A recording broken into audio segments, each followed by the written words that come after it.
Hey guys, welcome back to the channel. My name is Jan. I'm the CEO of Acquire.Fi. We have Nathan here, our head of business development, and also a very famous KOL. We don't have our bear, Mr. Bear Andrew today, but hopefully that will be fine. So Um, what's up, Nathan? I don't know about all that very famous bear talk or very famous KOL talk, but I'll take it. I have I haven't gotten invited to Dubai for an award yet, so I don't think I can claim that I'm a famous KOL. Don't worry, we will bot you and get you there. All right, sweet. So No, what's man, up it's with the market? yeah, it's thankfully been a rather kind of boring last couple of days. I mean, you can see the chart here. We haven't seen much price action since Friday, which normally wouldn't be any that big of a deal. But if you look back the last couple of weeks, seems like we haven't been able to go 24 hours without some sort of major bearish or major bullish news pumping and dumping the markets. It's been nice to get 4 days of peace and rest here. Yeah, no, I agree. Also, I think we had on our last podcast bet that who is going to have next Friday, or no, sorry, this Friday. What's the price of BTC? I think you're leading, man. I think you said between 84 and 86. Yeah, I was predicting that not a whole lot was going to happen. That we'd end up right around where we're at now, between 84 and 86, and barring any news on the tariff wars. I think we'll probably sit here in a couple days. I guess we'll talk to Andrew on Friday and have him do some proper market analysis for us. But no, I think everything that's been moving the markets has been tariffs or Fed rate cut talks. And we did see some news over the weekend on the Fed rates. One of those kind of non-statement statements, but at least it was at least a bullish non-statement statement. Someone from the Fed coming out saying they're ready to fully support the markets in any way if needed. So kind of a nothing burger of a statement, but definitely positive, pushing more people towards that potential rate cut idea in May, which when that did come out, we did see Bitcoin pump up on Sunday to just over 86K. Settled back in and closed in the mid 85s, and we've been kind of ranging around in there since. So unless we come out and get a statement from the Fed saying we are going to cut rates in May, or Trump or China comes out and does something crazy with tariffs, I think we continue to just range nice and easy here in the mid 85s. Yeah, I think we've been predicting this pretty well. I think we've been talking about the 76 range for a while. Uh, Anyone that has been following us, I've been saying DCA, these levels, it's been very good. So far, we are in huge profits, at least on my end. I've been buying anything below 80, so I'm pretty happy. But obviously, it's a DCA, and this is going to be my long term strategy. But yeah, I'm pretty happy with the price. I'm pumped up that despite all the bad tariffs news, BTC is holding quite well, and I think we're getting more and more hype on BTC overall. Like constant bullish news on institutional level. I don't think this will end very soon, to be honest. And gold is also been pumping, so Gold's yeah. pumping, and some of the top alts recovered well. We've got, Solana dropped all the way down under $100, 95 at its lowest here, back up, hit almost 140 the other day. So a lot of volatility in some of the top alts as well. I think ETH recovered from under 1400 back up, hitting 1700 the other day. Will it stay there? Will it continue this? I mean, you can see it's pretty miserable looking chart going back to January, just lower high and lower low after lower high and lower low. Obviously need to break that trend. If we can get a close here above, I don't know if we'll call this the local high here, or if we want to see it back above 1800, be a lot better. But anything to start breaking that trend, and then eventually get back above some of these EMAs would be great to see for Ethereum. But yeah, definitely overall, the markets are starting to look a little bit better, or at least maybe not looking great, but they're at least not looking like the the end of the world here. Absolutely. Also, the fear and greed index is going up again. So let's see. Maybe we'll have a small bull market in the summer or April or in the end of May. And our Mr. Bear, aka Andrew, will come back and be happy. Yeah, I mean, he had some good predictions. Looking at that, I can't remember what the model was he was looking at, but it's something that was released in January, and it showed, April dump, a little recovery, and then May dump again. But after May, it was pretty much up and to the right from there through the rest of the year. I wouldn't hate that. I think that's kind of a little bit ahead of what we've been predicting here. Is a little bit slower summer, a trickle up during the summer, and then seeing the explosion in the big bull run in starting in Q3 in August. No, I agree. Totally agree. So, well, we've got a few stories to cover today. It's like we said, thankfully been a rather chill, quiet weekend. But the most breaking news. This was yesterday, or was this Sunday? This was like Sunday night, over to Monday, at least our time in Asia here. Mantra absolutely just tanking, dropping over 90%. It was over $6.50. I think the lowest I saw it hit was around like 33 cents, which is 95%. And this was in a matter of, I think, a little over an hour. News still coming out on this. What happened? No one's real sure. The team has been pretty open and hopping on. They've done a couple different interviews now. They've done a couple live streams now. So the team is not giving up on the project, which is great to see. Mantra, a massive product. They're over $6 billion market cap. So big player in the space in the RWA scene. But no, still kind of a lot of question marks around what the hell's going on there. How does any protocol of that size lose 95% of its value in an hour? Obviously, that doesn't seem like it should be possible without some sort of hack or insider job going on there. What have you been hearing so far on this? I know you've been really following this closely here, Jan. Yeah, I think there's some shenanigans going on with exchanges. First of all, what happened was that there was huge leverage positions on different exchanges on Mantra, and basically there was a big liquidation that happened. It was over $250 million, and usually when these liquidations happen, especially when you have a project like that is in top 50, they communicate very, very closely with the project. But what I'm hearing is that the exchanges were not communicating, and this was happening on a Sunday night. It's when there's no liquidity, there's almost no trading. So it was a cascading liquidation. And I do not think that Mantra, who is regulated, that they would be doing this for like their inside job, or they would be rugging or anything else. First of all, they're very close with Damak Group. So people who don't know Damak Group, it's a real estate fund in Saudi Arabia, and these are like family office funds that you have to be very precise with. I just don't think that this would be an inside job. And I think overall, what happened to Mantra is very unnecessary. Like, I feel very bad for the team. I think they're getting a lot of hate, but I think they've been managing pretty well, like with the communication. Obviously, there are some things that are questionable. I can't argue with that, but I just think their backers and who they are working with, plus their licenses. So they have a VAR license in Dubai. That's very hard to get. So overall, like, I don't know. I feel like exchanges were here to blame, but then again, who knows? But yeah, I don't know. Like, what's your take here? I think the exchanges have been started to be more notorious with these liquidations, and I don't know if they have liquidity problems, or is there something else? But for example, yesterday we saw Story Protocol having a similar thing. It went from like $4. I think. Wait, was it $4?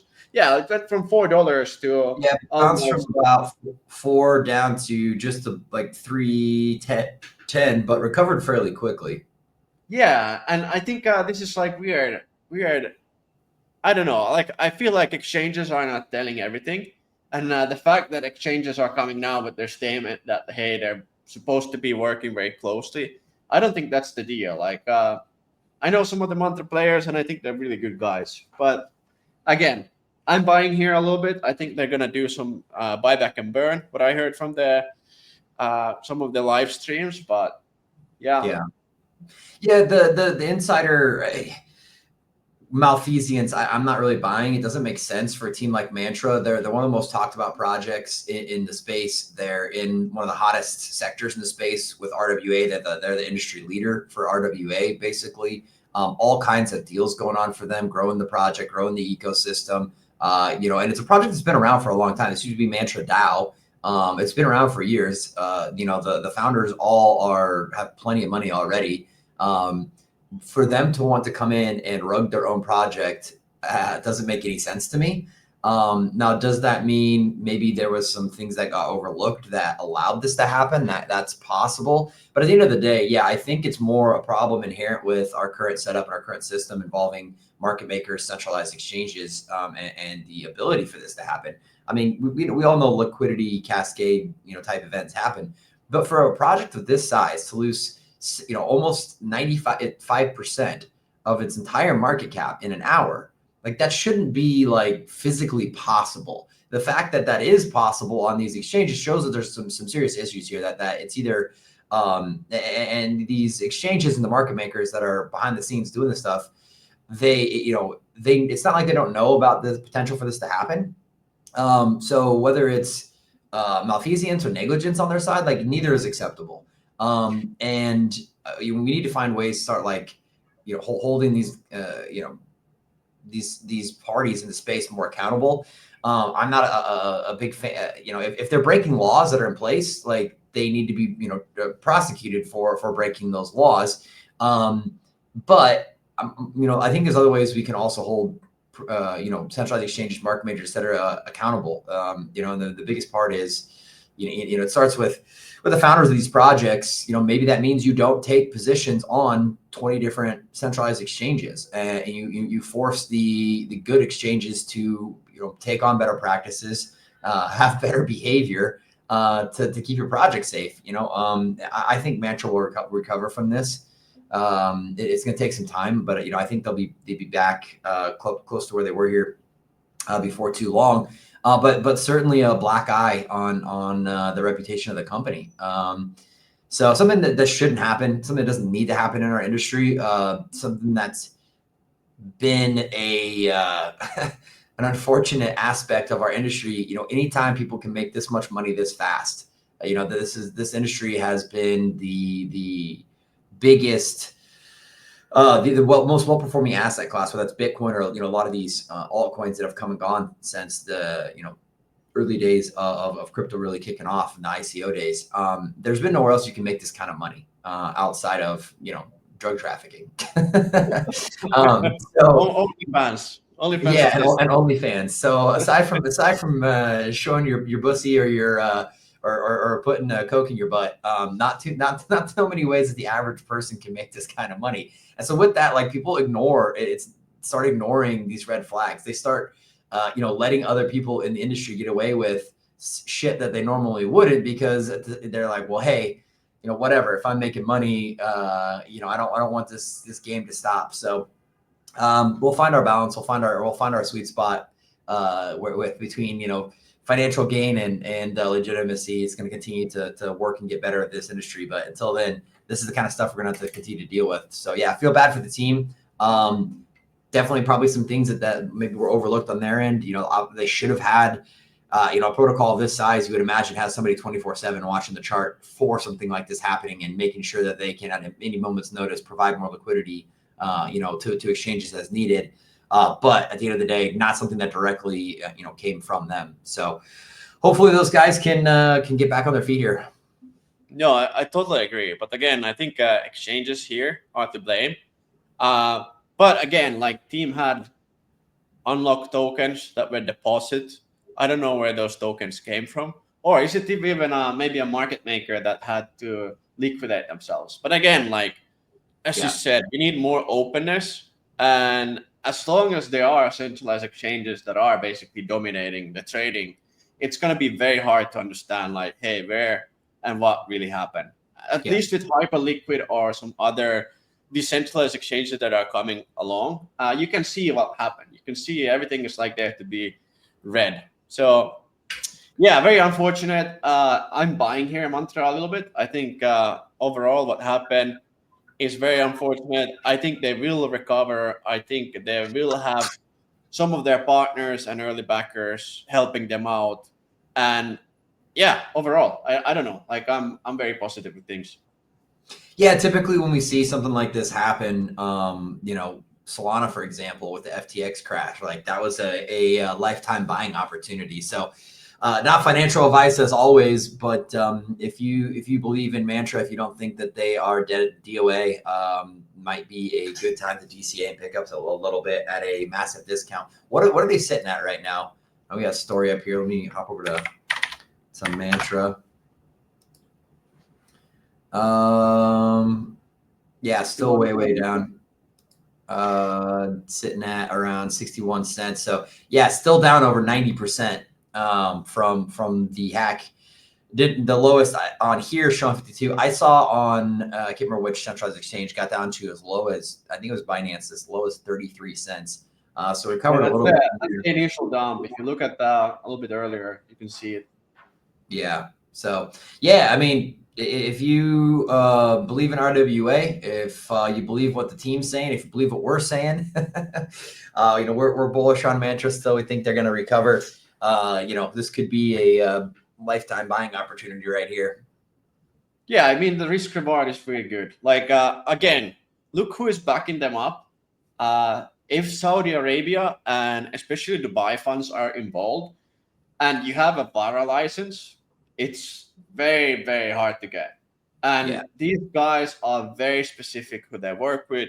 They have a lot of good news coming up. I would say, like, from risk reward perspective, it's very good. But yeah, again, this is not the financial advice and do your own research. But yeah, use definitely AI to look more deeply if you want and have AI do your due diligence if you want. Absolutely. Got to leverage any tool you can in this market. Yeah. Well, some positive news coming out here. I think this was from yesterday.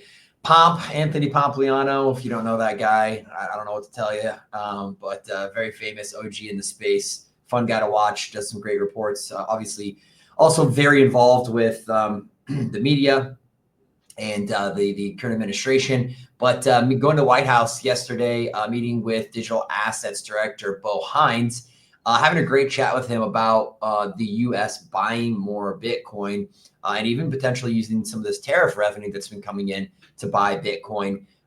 So this is something we've been speculating for a long time. Started out with the strategic reserve talks last year during President Trump's campaign runs. Especially at Bitcoin Nashville, they had a ton of politicians, including Trump, come speak at Bitcoin Nashville. I was out there. It was pretty crazy environment, but that was where the idea for the Bitcoin strategic reserve really got floated and built up popularity. Obviously, that's been put into effect, but the difference is we were all expecting not just a hold strategy, but a buy strategy. So the buy strategy has not been confirmed ever officially by anybody in the current administration. Potentially until now. This the last couple of weeks here, we've been hearing some more and more stuff leaked. And having the director of digital assets, obviously he doesn't have the final say at the end of the day. Congress controls the purses. But there's a lot that can be done through executive order and other things like that. So who knows how it's going to happen, but it looks like it is a foregone conclusion. At some point, the U.S. will be buying Bitcoin. Question is, do people start front running? And I don't think it's a question of if, but when U.S. announced they're going to be buying Bitcoin, the Bitcoin buying war between the U.S., China, the EU, and every other nation state and major institution out there fires off, and that could be absolutely cataclysmic in a good way for Bitcoin price. Yeah, I think also Sailor is also buying again more BTC. He seems to have like an endless money niche at this point.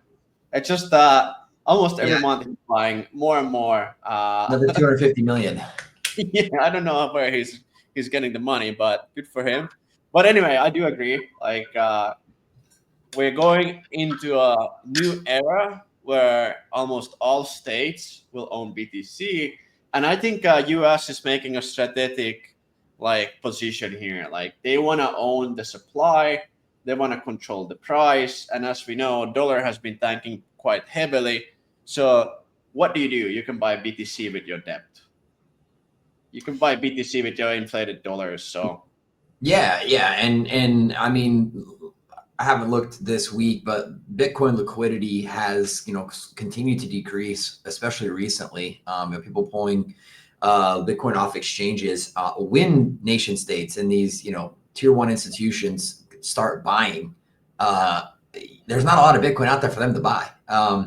That's where we see those extremely volatile blow off top type scenarios where Bitcoin can go from 80K to 250K in a matter of a couple weeks. So when it happens, you better be ready because it's going to happen fast, and you're not going to want to miss it. You're going to blink and you're going to wake up and Google Bitcoin searches for Google are going to be at all-time highs. Bitcoin's going to be flying on its way to 200K, and you're going to be sat crying with your US shit tickets, US dollar shit tickets, and no Bitcoin. So you're not too late now. You're never too late, but don't get that FOMO when everybody else is already buying. Try and get ahead of the crowd. no, I totally agree. And again, like DCA, the best strategy ever. Like Yeah. buy small amounts every day, every week, every year. It's not the bad strategy. In the long term, you will get a lot of up movement. Yeah, 100%. Well, I don't know. I got a few other kind of minor stories here we can talk about in the news. Like I said, thankfully it's been a fairly quiet news week so far. We haven't been able to say that in a while. Dogecoin showing early bullish signs. I think there was a inverse head and shoulders on the Dogecoin charts here. For me, what kind of made this interesting is typically when Dogecoin runs, Shiba and all the other top meme coins run. And that often trickles down into the micro cap or the shitcoin meme coins, and has previously kicked off new waves of all kinds of meme coins getting launched. Memes have been pretty quiet, with the exception. There's been a few runners the last month or two here, but pretty quiet on the meme scene for the most part. I think that's a good thing for altcoins and in the overall market. I don't know. Do you see meme season 10.0 or whatever we're on now coming back again this summer? I don't know, but I've been hearing about fart coin way too much lately. Yes. I don't know if like what's happening with the fart coin thing, but it's been on a run up for a while now, and I think I don't know. I think you're absolutely right. Usually when Dogecoin is getting a little bit of rally, other will follow. But do we have the liquidity at the moment from all the normies? I don't know. We're getting through rough tariffs war.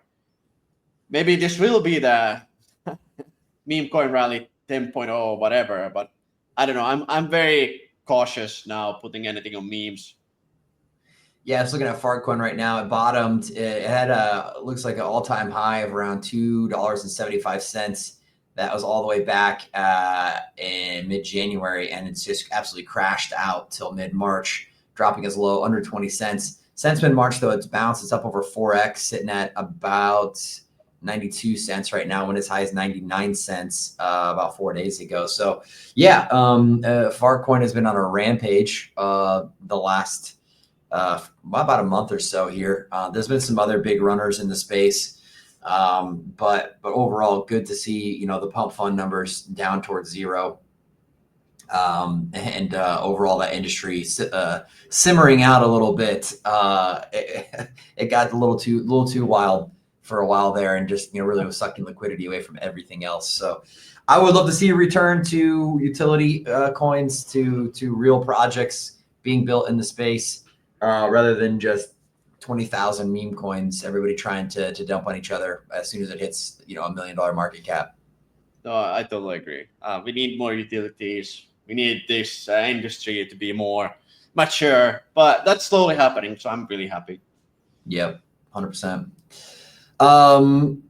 SEC's looking to put forward some stablecoin guidelines, which with all the FUD that's gone on every single cycle about the Tether reserves and USDC and all the other stable coins out there. It's good to see something getting done, maybe not necessarily from the regulatory point, but if nothing else, it'll open up a lot of opportunities in the US for companies to come back. That's kind of been a thing we've talked about a lot over the last few weeks is, with the US opening up, we're getting an opportunity that we haven't seen for almost a decade now, where companies can come and utilize all the talent and resources in the US to build these projects. It's been essentially illegal for the last last cycle and a half here. So I guess what was bullish regulatory news on that front. Obviously, I'm a big fan of keeping hands off for the most part on the government side of things.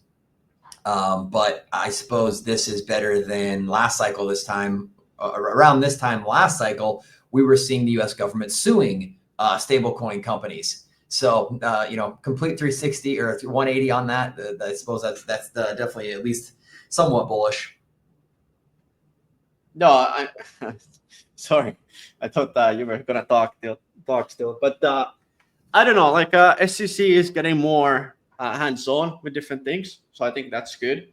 I think their attitude against crypto is changing. I think the stablecoin law might be good, but then again, I'm totally agreeing with you. Like the more governmental control there is, the more centralization there are.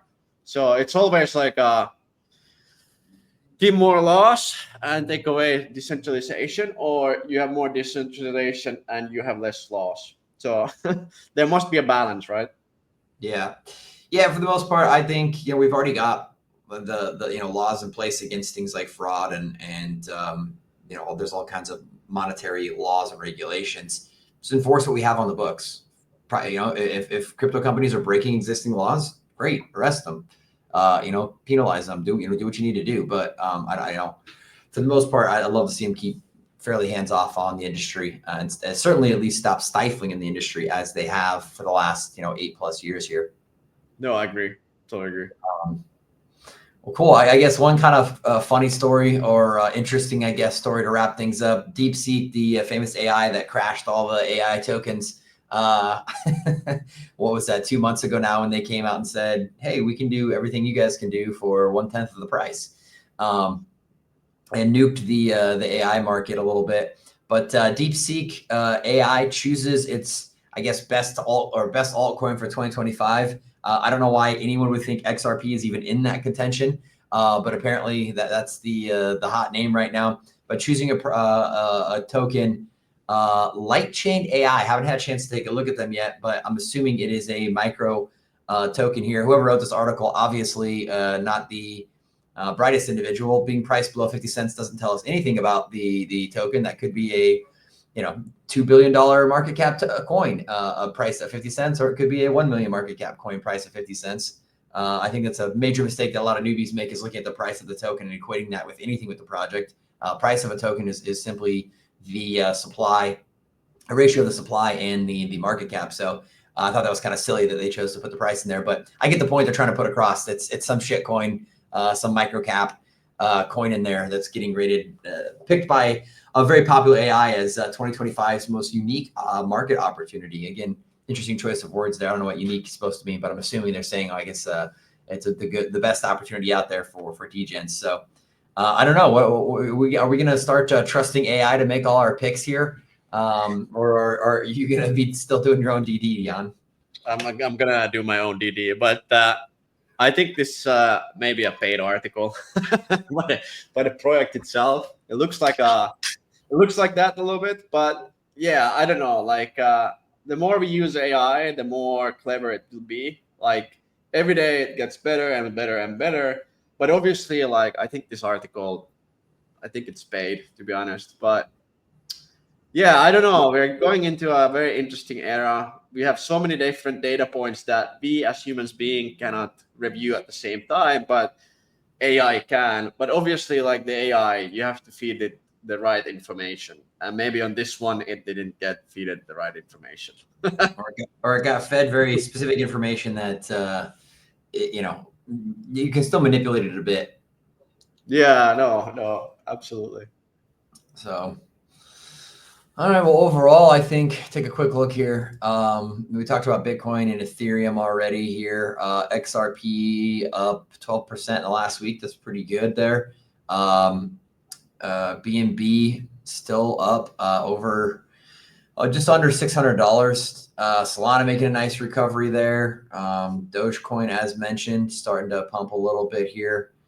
Cardano, ADA, a lot of green across the board. It's nice to see, not just on the 24-hour here, but on the weekly, a lot of green up here. It's been a minute since we've seen a lot of consistent green across there. Chainlink still sucking the bag a little bit. It's under $15.